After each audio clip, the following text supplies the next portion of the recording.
Destiny 2 is currently experiencing a very low point in terms of population. Is Destiny dying is now the trending topic on Reddit and on YouTube here with this video from Aztecross titled The True Destiny Killer. Bungie, where he brings a bunch of different points to the table, and in this video I want to bring a bunch of counterpoints to this, and mostly I agree with his video though. I will say that mostly I agree with his video. I know some people have speculated and said that, you know, this is just clickbait. We're at the end of the season. Of course the population numbers are going to be lower. Also screenshots on a Monday when we know everything's going to be lower in terms of Destiny player base on a Monday, but I do think there are some really good points he makes. And the first one he makes that's excellent, which is Activision and how we used to vilify Activision and their presence within the franchise.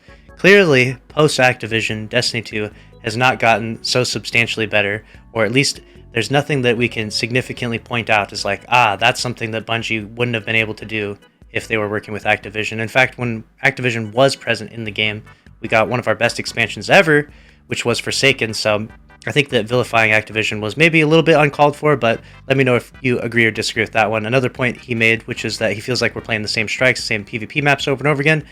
That's true. There's way too much repetition. Why are we only getting one map with Lightfall as well? We should be getting at least one new PvP map every season, in my opinion. But I digress. We could sit here and rant on and on and on about all these different points, but we're going to stick to what he mentioned in this video, and then I'm going to come up with some of my counterpoints as to what I think about Destiny and the future of the franchise. He tweets out saying, somehow, someway, Destiny 2 PvP has been entirely wrecked in the past 6 months. We have too many other games that are offering better PvP experiences out at the moment. That's true, because there's a lot of other games that are more focused on PvP than Destiny 2. They're obviously splitting their attention to a whole bunch of different things. We've got PvE, PvP, Gambit, and endgame content, and builds, and exotics, and everything. There's just so many different moving parts.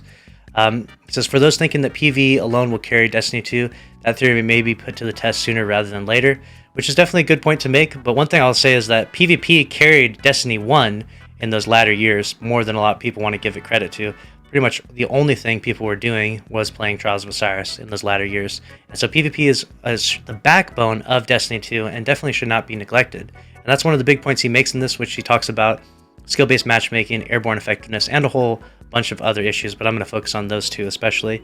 The unfortunate part about skill-based matchmaking is that Bungie has chose to implement that into so many different playlists because the data behind it and skill-based matchmaking being applied to a bunch of other games has shown that it helps with player retention. So Bungie, being a business trying to make good business decisions, they're just going to choose skill-based matchmaking because they think that over time, over the course of multiple seasons, this will prove to be better for the franchise and will help with player retention.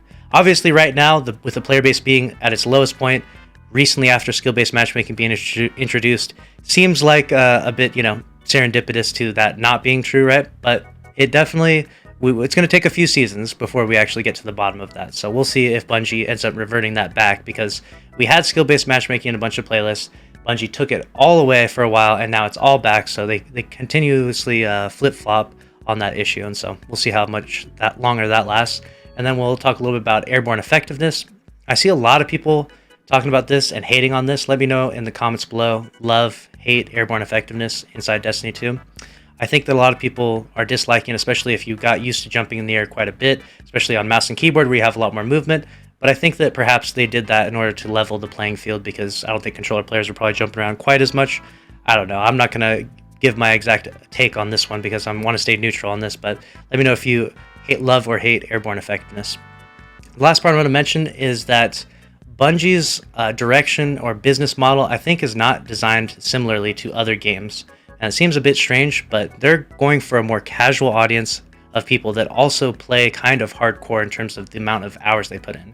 So it's a very niche audience. I don't think we're ever going to see crazy numbers like with CSGO on those Steam charts. CSGO had like 1 million concurrent players throughout the whole month.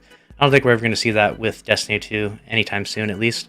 I would love to see that. Of course, I want the franchise to be successful, but I just don't see that with the current projections of the way Destiny 2 is going. I think that Bungie is kind of targeted in on their audience, the people that like this game, and it's going to continue to be like this. It's kind of, I'll give you an analogy of a car salesman. You've got companies that want to make Lambos, the best cars they can make, and then you've got companies that want to make Honda Civics. Making the Honda Civics is not a bad idea necessarily, because a lot of people need to drive Hondas, but it's definitely not going to be as flashy as a Lambo. And I think that's the probably one of the better analogies for Destiny 2. It's not going to be as polished as some of those other games. It's always going to have buggy melees and stuff like that, but it does offer a unique experience in and of itself. And I'm going to call it the Honda Civic of games because it's reliable. It's old reliable. You can always go to Destiny 2 and there's something to do in that game. But let me know if you agree or disagree with that. The last bit he mentions is that 2 weeks into the new season, he thinks we'll be right back where we are now, which is a bold prediction. He could very well be right. Let me know if you agree or disagree with that. And that's a wrap on this one. In my last video, I did a giveaway for the Opulence Corrupted emblem, as you can see below. All you had to do was comment down below whatever your thoughts were on that video, and then include the 3 hidden letters in the top right corner of that video. So the winner of that one is going to be this individual right here. I commented on your comment, so let me know how I can message you that emblem code. And now we're going to do the next one. This emblem we're giving away this time is called Exospheric Voyage. And if you want to be eligible, all you have to do is comment whatever you thought about this video down below and include the 3 hidden hive symbols that were put up in the top right corner throughout this video. Put the names of those 3 hive symbols in your comment at the end or the beginning of your comment, and you will be eligible to win the next emblem giveaway. Make sure to subscribe if you enjoyed this video. Smash the like button. I'll see you in the next one. Later.